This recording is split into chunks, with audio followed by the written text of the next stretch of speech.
Welcome. This is the Shaman Wood podcast. Today, we're going to talk about motivation. We're going to talk about discipline, and I can't think of a better person to talk about these topics with than our third man today. So we'll get started in a minute. Before we do, I want to welcome you into the episode 12 of the Shaman Wood podcast. This is Beyond uh, the Gloom, and we always start by introducing my partner, John Christ. This is Doghouse. And as I mentioned, our third man today is Ryan Glassman. He comes from the Plainfield region and he is better known as Sparkler. Welcome, gentlemen. How are you doing today? Good man. Had the parade earlier. We got poured on for about 5, 10 minutes right in the middle, but it was a good cool off. So How's it turn out? it was good. I wish could have had a few more of our guys out, but there were a ton of people out still, even with the rain. They were just hiding under trees. So Good. Good. What about you, Sparkler? What have you been up to this weekend? Happy Sunday. Tomorrow's the favorite day is Monday. Monday's the zero point 0.0 start over. So we were running around with the family last weekend before school starts this week. Hmm. Um, Went to the dunes, did a lot of family stuff. Kind of got everything nonstop done just before the school year starts. We get into a regiment schedule. So it's here. Yeah.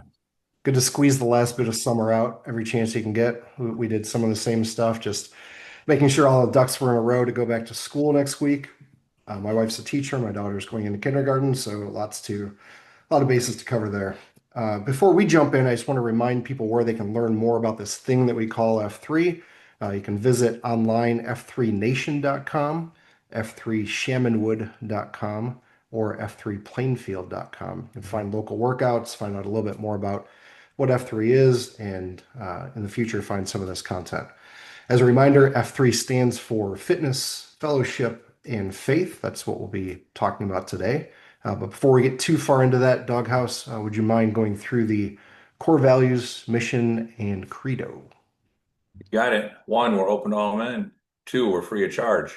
Three, we're held outdoors, rain, shine, heat or cold. Four, we're peer led in a rotating fashion. And five, all workouts centered in a circle of trust. All right, beautiful. So as we talked about those workouts, it's been a week since we recorded last. I'd love to hear from the two of you if there's a workout or an event, something that stood out in this last week that you wanted to touch on or give a hat tip to in your region or another. Who wants to go first? Go ahead, Sparkler.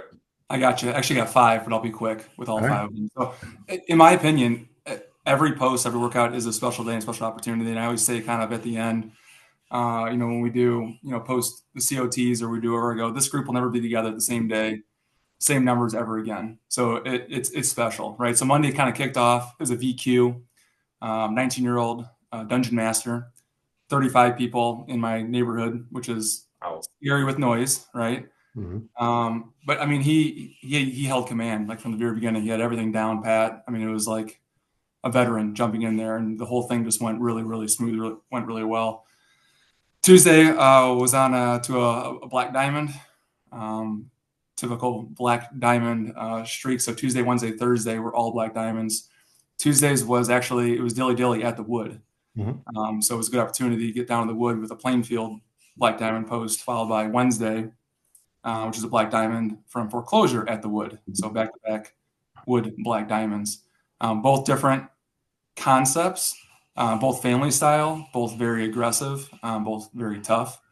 And then Thursday duck hunt put us into Lockport in downtown Lockport. Very unique. We did a elevation challenge. So we actually were running streets. We ran like I think it was from 7th Street to or no, 9th Street to like 15th Street. I only know that range because 13th Street was very steep. The goal was to get 1,000 feet of elevation Mhm. during the hour, which I think 950 was probably the average. We were very close in that hour. And then Friday, I mean, that's my site queue at the Grove. We had Just Dance on queue. We had probably the most amazing cafeteria you could ever imagine. We had home cut donuts. We had cold brew coffee made from Sizzler. We had 10 Drops coffee. I mean, it was just a very cool, special, second F event. So I'll cut over to Doghouse if I bought you enough time to Mhm. find your workout for the week. Yeah, next time you guys have home cut, let me know, please. Every Friday, every Friday. Oh, all I right. tried to Well, make it a thing. Yeah. that's an easy transition for me. My workout was Friday too. We had Stay Puft come down from Naperville and we did his CPR training. So obviously we got a good workout in. Not quite maybe what we normally get, but we got 17 packs in our region certified for CPR training. So um, very positive there for us to have that under our belt. And he does a great job of making the workout fun, right? It's not just come here and do chest compressions on this. He really does a good job of turning it into an F3 style workout.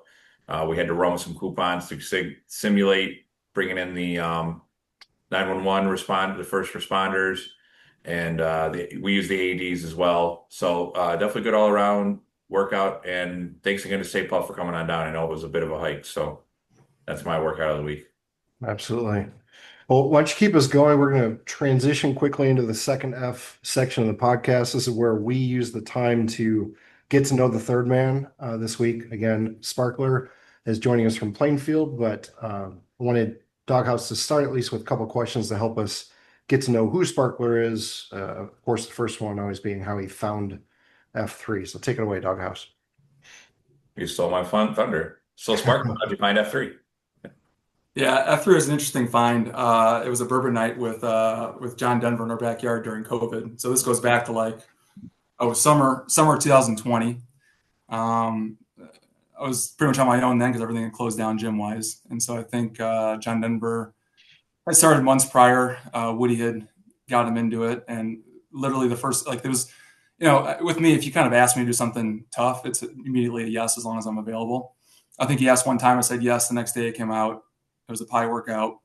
From that moment, I'm like, oh, this was a lot harder than I thought it was. I'm all in. It was probably the easiest EH anyone's ever done from that perspective.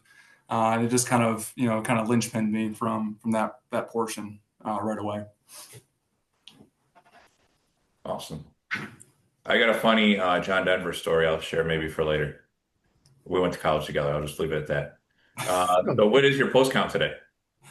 Yeah, post count. I know someone just called out the 1200th for me, so it's somewhere over 1200 to 1250. I don't know, in that range. It was very exciting for me in the first. I think it was the first 500 tracking those. And this is just real talk. And if you know me, it is true. I'm more excited about other people's post counts at this point. So I've got a list of people that I'm tracking on post counts. Some know who they are, some don't. But at this point, mine it's inconsequential. I'm going to be there every day regardless. I'm trying to track others and make sure they get to those milestones. Nice. And marks. Yeah, That's awesome. So how did you get your F3 name? it was Happy Camper. So Happy Camper was the culprit who named me. Again, that first workout was at the Ridge. That was the furthest south AO at the time, back in 2020. So that's how much it's grown, right? So I think from there it was just after the 4th of July. And I mentioned I was a volunteer firefighter. I mentioned I volunteered and coached football. I mentioned all this other stuff. I think a few interesting names got brought out, but they landed on a single Sparkler because it was the wimpiest of all the fireworks. I think snakes are, because you could get burnt by a sparkler pretty good. Yeah. Those are the hottest, aren't they? Well, I think Black Snake was thrown out, but for other purposes, I think they switched over to. All right, fair enough. Yeah. They said too cool. And I think they switched over to Sparkler. So, yeah. Well, I learned something today. I did not know you're a volunteer firefighter. That's awesome. It's good to know. I can't imagine having the time to do that, but somehow I guess you've made it work. Yeah, I was. So it was in my small town. I live in a town of 500 people, and this was way back when, but Plainfield's all paid. So, I was going to transition into becoming a firefighter from the sales job, but then realized you needed this kind of goes back to Doghouses, the CPR certifications, you needed all the medical stuff. All I wanted to do is go into burning buildings and not pick people out of beds and put them back in their beds type thing. So it kind of evolved into other things from there. Well, I know I've heard you say before, I think you may have said this, I want to say at my VQ, this stands out in my memory. It was raining, we're standing under the pavilion at the Coliseum, and you said, the name does not make the man makes the name. 100%. So I've heard you say things like that, and I think anybody who knows you in either Plainfield or Chevenwood knows that you've also said things like, what's next? Mhm. All gas, no brakes is something I've heard you say more recently. Um, One day or day one is one that I like a lot. But in general, you never seem to be lacking motivation. So I want to hear from you what it is that motivates you. You come out 5 days a week. As you said, you're going to keep coming out. There's not going to be like a question of what do you need to get yourself going, but how do you get yourself motivated enough to continue doing this every day and do it for other men? Yeah. So, I mean, it's a lifestyle, number one. So once you do it long enough, it becomes like, well, that was weird. I am running tomorrow. Where am I running? Kind of thing, right? You get the discipline in your mind and you set it, and there's really no excuses. You have everything laid out. You're ready to go. But the motivation beyond it, like doing it by yourself is great. Getting stats is great. Logging post counts, that's all great fun. But if you have no one to celebrate it with, what's the point? You know, Mm. if we're just doing this, and my gravestone says X number of posts, X number of black diamonds, X number of Qs, who cares? If you don't have stories with with the guys, and I think the unique thing with F3 is that every day there's a new opportunity to meet someone new. So we had an FNG on Friday at the Grove, Jerry Curl, right? So it was Great Clips, one of his apprentice barbers came out. So another 19-year-old young guy. I just that's the energy right there. A new guy, someone who's looking to change their life, looking to get something out of this. What are they trying to find? And that's like my whole like that's where I get giddy with it. Like, what are they trying to do? What are they trying to change? And how can I help them? Yeah. And over the 5 years, it's not stagnant, right? There's always a new AO to go to. There's always a new region to go to. There's always a region building off another region. So the excitement that I get is finding that who's next, right? Like who needs this, right? And you can kind of sort through, right? Some guys want it, some guys don't want it, some guys want the motivation, some guys need it, some guys want to do it on their own. You can kind of find everyone has their little. It's it's like coaching. Everyone has their own I was going to ask you approach. about that. Like, there's got to be a style to coaching that works for everybody too. Doghouse, you probably experienced this too, being an athlete. Do you find that certain people respond better to a harder push versus others more of a hands-off approach? Yeah, I think you got to know your people, right? I did coach a youth basketball team one season, but definitely received a lot of coaching too. And yeah, if you're too much of one or the other, it really depends on the folks. And I think the sport makes a difference too, right? In a certain way, I think football's a little more prone to the physical, macho masculinity side of things. Talking nicely to a lineman to make a block probably isn't, the best idea.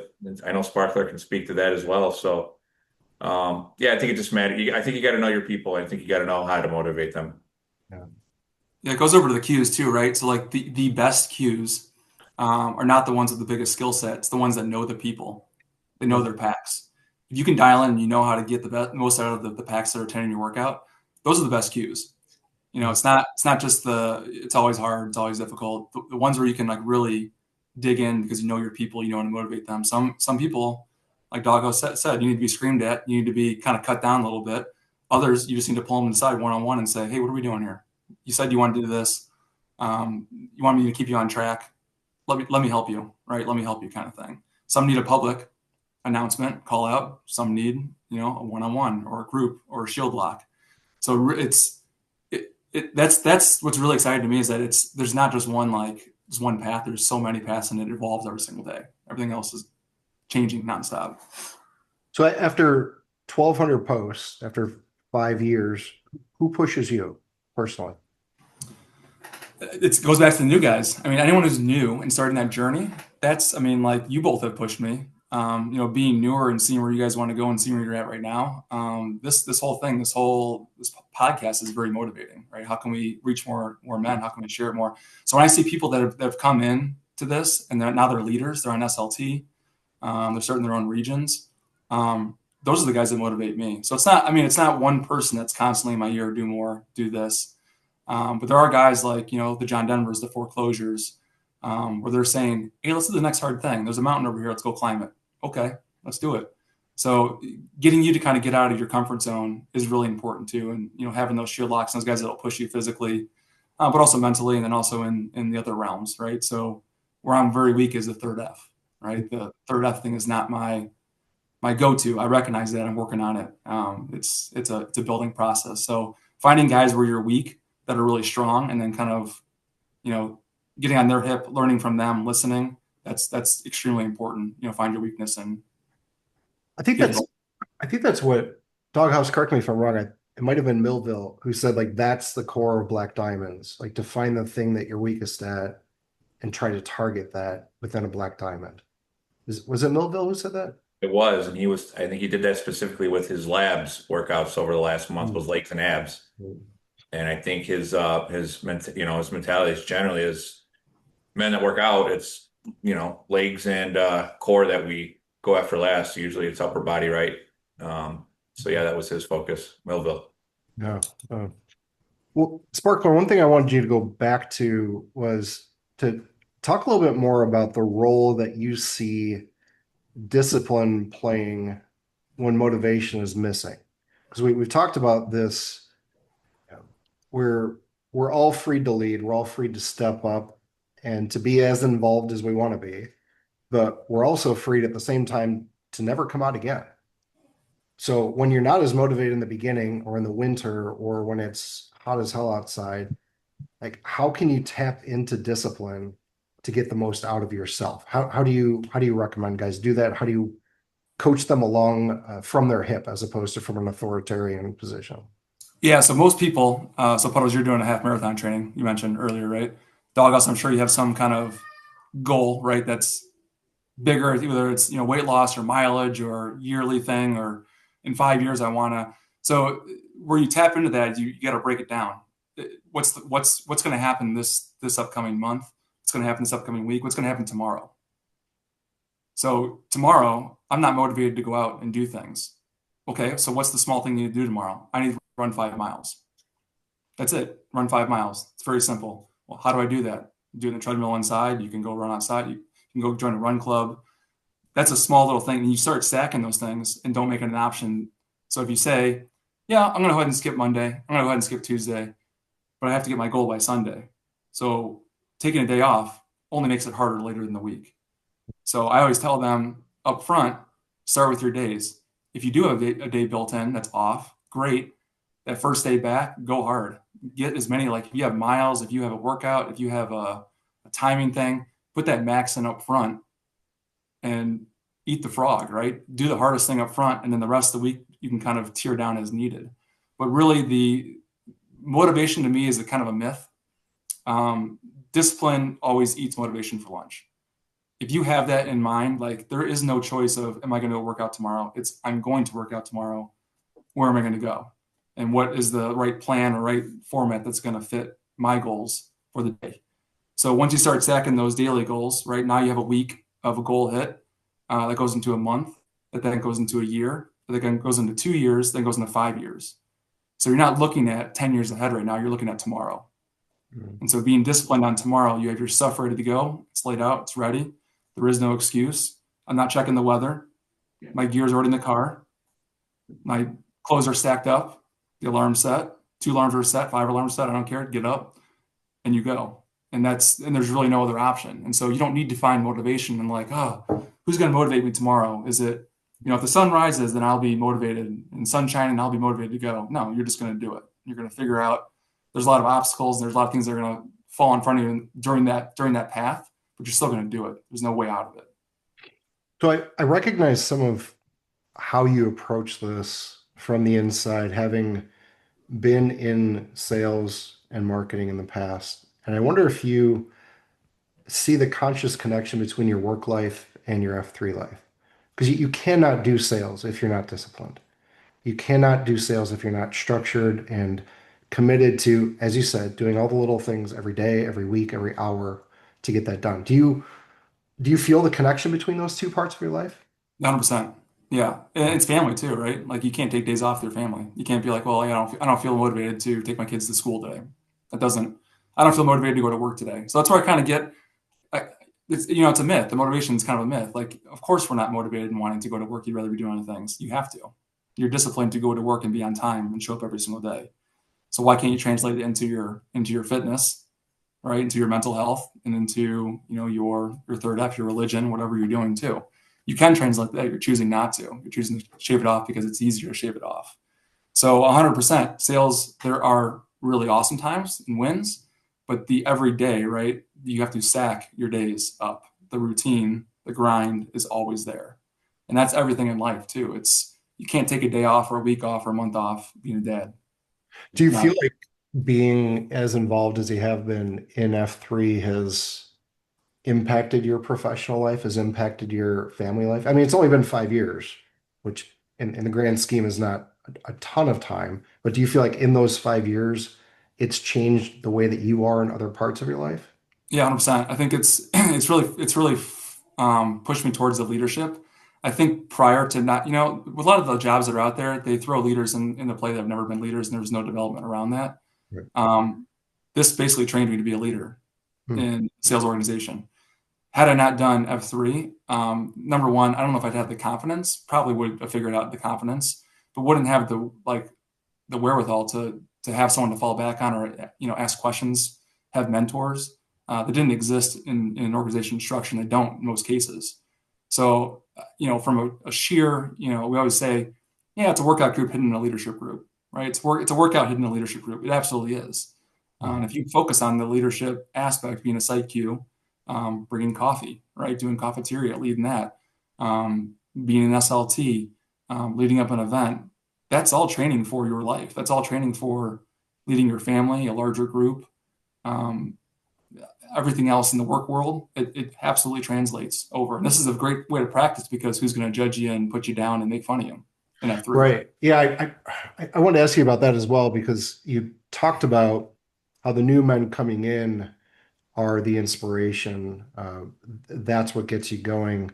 And I've seen, just through my own experience, the way that you talk to the men, uh, most of the time, the men that you don't know very well, you have a way. I think most men in our region in Plainfield would recognize that. I've heard it described as almost being tricked into getting more out of yourself than you thought was there.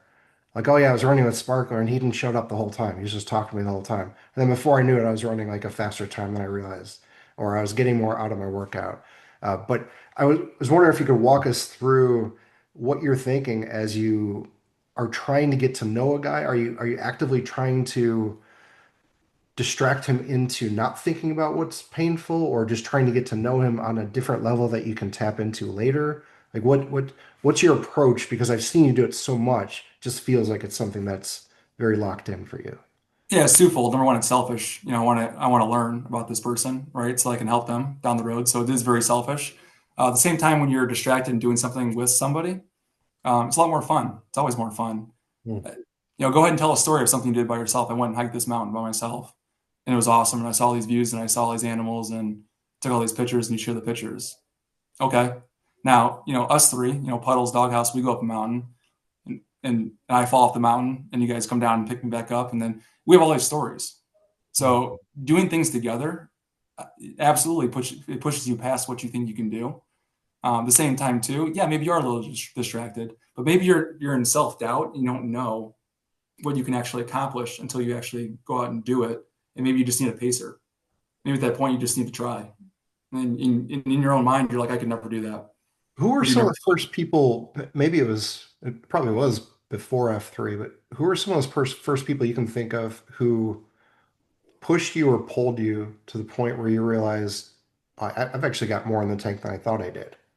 And I imagine at some point your perspective started shifting to be that person who pushes, who pulls, as opposed to being the wagon that people are pulling behind them. Yeah, that was probably the early days in football. Where I had a college football coach, the head coach. Tim Roxbury brought me in. He goes, "Look, you're not as good as you think you are. You're not going to start as a freshman." He goes, "But you could be great, and this is what you need to get there. And here's the path." So that personality and that coaching staff, they told me like it was, right? So I think it's okay to have some self-reflection. I'm not good at this. I'm too big. I'm overweight. I'm not that skilled. I'm not a good leader. I think it's okay to recognize those are the things. But if you want to get to where you want to be, if someone's saying I can get you there and you can do it, and they're going to take you along that path, I'm like, well, you can absolutely do it. And I did it, right? And so I was able to do it. And I said, well, how many other people out there have been told like you just can't do it, but there's no path to help them get there? or how many people have told like you're the greatest thing ever. You don't need to work for it. There's a lot, so teammates, football, sports, life, just sit and be comfortable because you made it good enough. You don't need to try any further, or you're never going to get there, and they don't even try to get there.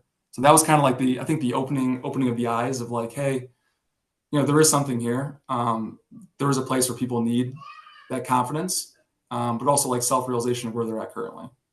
Were you taking that kind of leading others by example role before F3, or is that something that you really grew into when you were given the chance to lead at F3? Yeah, I was never like a captain on any of these teams, or I was never any like major leader. But I was the first one in the weight room, the last one out, right? I was the first one to practice, right? So there was always that. Like I had what I wanted in my mind, and I knew I could sneakily get other people to come along with me, sneakily, right? If I just kind of mentioned, hey, I'll buy you coffee, or hey, let's go get some donuts afterwards, or hey, you figured you can get them some treats and get them snuck in, and once they get the taste of it, they'll kind of keep going. Once you hit a PR, it's kind of hard to say like, yeah, I quit now, right? Like, once you've your distance PR, your speed PR, it's kind of hard to quit the next day. Right? So, Yeah. What about you, Doghouse? I know you've played sports a lot. You mentioned that you coached. What do you think back to when you think of leaders on your teams? Are they more the quiet leaders? Are they more the active Yeah, voice, the big voice leaders? Like taking back through some of your experiences. I'm trying to think. So a lot of most of my basketball experience has been kind of rec league since college age. So it's slightly different than like an organized. I mean, it's organized basketball, but it's not quite. There's not a coach per se, right? So I mean, it's different in that regard. But How do you lead in that example? Like I'm picturing a rec league team. Like who's the leader on your basketball team? You just had a yeah, game. there's a very very vocal leader on my team right now, Q, who I just played with a couple hours ago, and he's very much the vocal leader outwardly, in the game, in the locker room, or in the text threads, in the at the what am I? I don't want to say in the huddle, not quite in the huddle, but he's definitely the one. He's also the point guard too, so he's very much on the court, setting the game up. And John, you're in this position. This guy is going to throw a ball fake. This guy can only go right, stuff like that. So. And he's, the most talented and best player on the team. So that, he kind of naturally fits in that role. I think those are the ones, especially on basketball, there's so much of the game is communication, especially defensively, right? So I think vocal leaders work well in basketball. Some of the ones that come to mind for me are definitely more vocal than the kind of quiet or lead by example guys. Yeah, and I think bring it back to F3, I think of the leaders, obviously we're all leaders in different ways, but the men who first come to mind for me tend to be the quieter leaders Mm-hmm. in F3. I think that's, I shouldn't say unique, but I think that is special. I think of guys like Bluegill, not a big rah-rah guy, but absolutely the kind of guy you'd want to model your life after. I think of guys in our region, like Picasso is extremely emotional in the way that he leads, but not like a guy who's going to jump down your throat. And I, I'd love to hear from you guys who you think of when you think of like the standard in either region, like the man that you say like that's the kind of man I want to be, or that's the guy who's got it figured out, and I'm going to follow in his shadow until I've got it figured out too. And maybe that person's changed over the time that you've been in F3, but I'd love to know who you guys think of when you think of that F3 standard to follow. there's a lot. There's a lot, and that's the trouble. There's a lot of leaders, right? So there's people that have been around, that are younger than me, that are older than me. Like, Puddles, for instance, philosophically, I want to be where you're at, right? That's like my philosophical leader. Are you going to come out into the gloom and yell at me? Probably not, right? But can I, go back to you for anything? Doghouse may yell at me. He may yell, maybe a little more loud. But I mean, when I go back to you mentioned Bluegill. I mean, that's my Nantan. So I was on SLT with him as the Weasel Shaker. I mean, of course, that's my standard dilly dilly. Vern, Bedpan, a lot of these guys that Den Mother is another really good one from there. And Picasso, you're right. Picasso is not going to yell at you, but he will take you to the side and tell you the exact truth, and let it be. Ricola is a really good one, leader wise. I can list down almost everyone from every region. There's certain little aspects of them that make them really, really good leaders. And some are on their journey. Some are constantly adjusting their journey, but there's not that's F3 like in a nutshell. You know what I'm saying? Like there's not one like standard mold where that's the only person that can be a Nantan. That's it. Well, it kind of goes back to what you're saying about each workout having a unique composition of men at that time on that day. We're never going to be together again. Like that sort of fluidity. I think each of us takes a bit of the best out of each man that we come in contact with and carries that forward. Like we each get something from each other, which it goes back to what Doghouse was saying about the basketball team. Like I would imagine everybody on your team takes something away from Q, away from your leader. But I think in F3 we all take something away from each other, whether it's the guy who's on Q or site Q or the last man in the line. I think there's something to be learned from every one of us. And that's, I don't think a lot of organizations have that, where you can honestly say across every position, people are learning from each other. At least not in an organization I've been in. It's usually pretty top down, pretty heavy from the top down. Well, it's also very unique too because everyone's a leader. If you're an FNG, you're now a leader. Congratulations, you just signed up to be a leader. So there isn't like a hierarchy. I mean, yes, we do have positions and roles, and we step up, step down on certain things, but there's not like that's the president of the company, and everyone bow down to that president, and you better listen up. No, everyone's on the same level. FNG to person that's been around the entire time, right? It doesn't matter. It's very unique. It's very unique. Yeah. So I wanted to ask you the one question we ask every third man, and that's bringing it back to yourself, how F3 has changed or impacted your life. You've talked about a few things, but I want to give you the floor for a couple more minutes to talk through that. It physically has made me do things I would never have done by myself.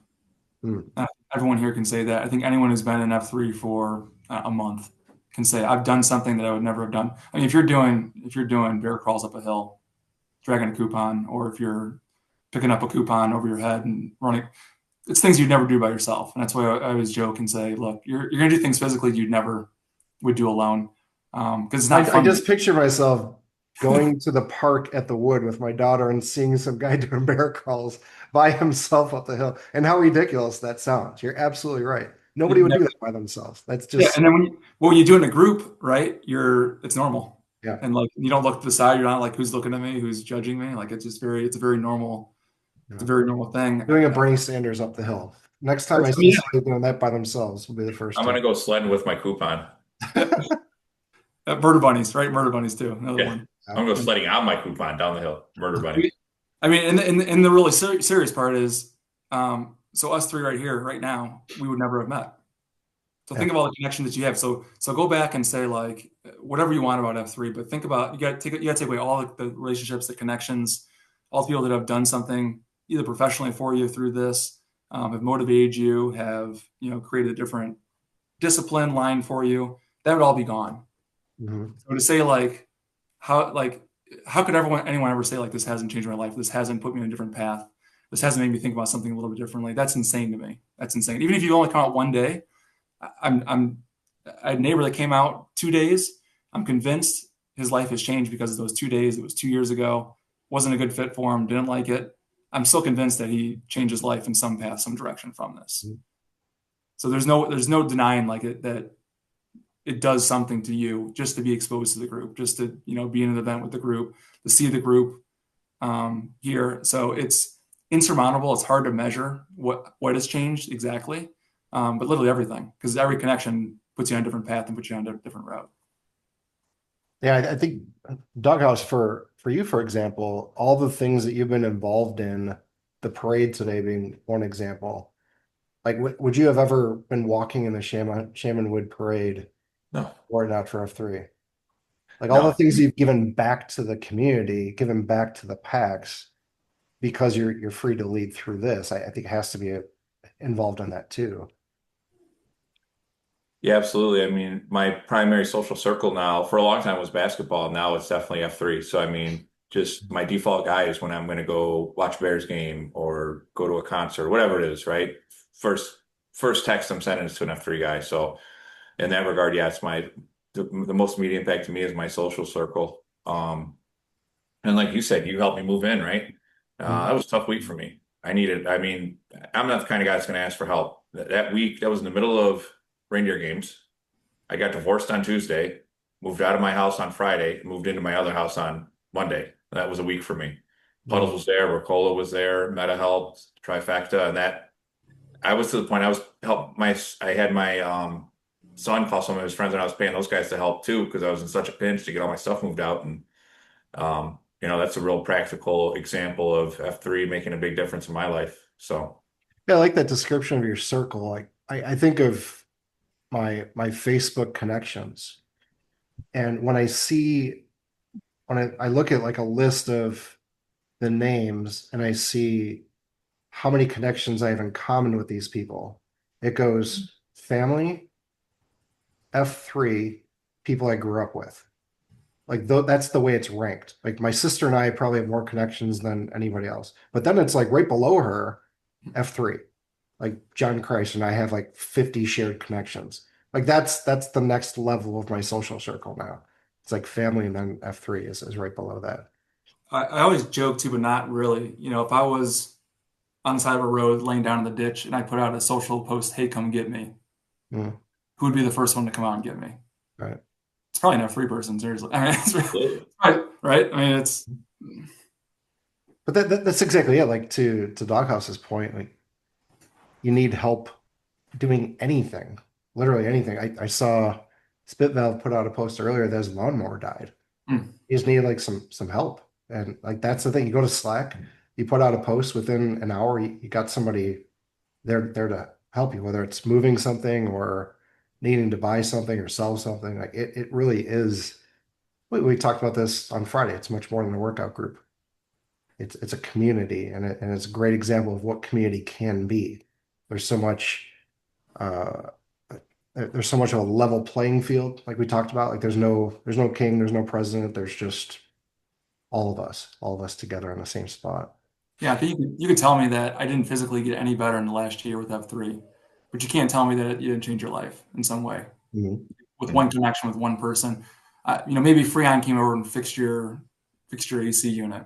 Well, I mean, still that still changed your life, right? You still made a connection with a really good person that's forever going to be a connection to you now because of some service that came through. So that's when that question gets asked, it's very hard to put like a number on it, or it's very hard to put like a 3 bullet points because it's every day. Tomorrow it's going to change again, right? Like it's going to change your life again because you've posted and it's That's the fact that it's such a hard question for one man to pin down is, I think, why it's such a good question. Because we've done this 12 times now. We've gotten 12 different answers, and we can do it an entire 52 weeks of the year. I think we're going to get 52 different answers. Whether men have watched the previous episodes or not, I think they're just always going to bring themselves to it and give a different reason for it. yeah. I think Puddles, your next one is like, hey Puddles, how will it change your life? Yeah. Yeah. How will it change your life? What's the future? All right. How is this going to evolve your life further? How's it going to? Yeah, I've pictured this workout. I'll do it at some point, but it's probably a run club where we do an out and back run. I'll start by giving everybody a piece of chalk. Say, draw a circle. And then we come back from the run. I say, once you get back to the run, put a check mark inside that circle. Inside that circle is all the men who are here today, all the men who you impacted or who impacted you. Now, if you leave and do nothing, that's the extent of this impact. It doesn't go outside of this. But if you want to get outside of that circle and have impact outside of what we did today, then you're gonna have to continue to take this with you. Like I think my big thing for the rest of this year is how can we take what we're doing in the gloom and get it out there, whether it's through this podcast, through events, through Third F stuff, EHing guys, like how can we take what we're doing here and bring it out there where it's needed? Like we know what we're doing in here. We know how this works, but there's a ton of other guys out there who don't yet know it. So how can we bring it to them? I think that's what I'm going to focus on the rest of this year. The rest of this month, though, we've got some other things going on in the region. So, Doghouse, I wanted to give it back to you for wrap up on the Third F stuff that's coming up. Yeah, with the parade, so we're running a little thin, but I got a couple I threw in there today. So, Ricola is running Hell Week. That is upon us starting on Monday. We've got a posted First F General. That'll be running throughout the whole week. I think he's got 9 events he's running throughout the week. And the second point we have is we have one open spot in the Shamanwood Fantasy Football League. $50 entry fee. Half goes to the region. Reach out to Doghouse. That's me. Excellent. I'll close with a quick COT, and it is 100% on topic. I wrote it earlier today as I was thinking about what we're going to be talking about. I was thinking that motivation is a poster on the wall. It's a quote that makes people feel good. It's an inspiration or a reason to change. Motivation is desire. It's wanting something that you don't have right now. Motivation is easy to find, but it's out there. Motivation is also fleeting. It comes and goes. It doesn't last. At some point, it's not going to do the work for you. Discipline, though, is commitment. It's action. Discipline is follow through. It's planning the work and working the plan, but it's not sexy. Discipline is not sexy at all. And most of the time, it's not even seen. It's deeply personal. It's not out there. It's in here. No one can be disciplined for someone else. It's the reason that you get where you wanted to be or you don't. Because at some point, when motivation fades, when it's no longer enough to want it for yourself, you have to do it for yourself. All right? Aye. Hi. All right, let's wrap up as we always do. Quick name-orama. I am Bill Skoronsky. I'm 46. I am Puddles. Puddles. John Christ, 41, Doghouse. House. Ryan Glassman, 40, Sparkler. Sparkler. Out. All right, thanks for joining us, Ben. We will talk again very soon. See you in the gloom. See you in the gloom.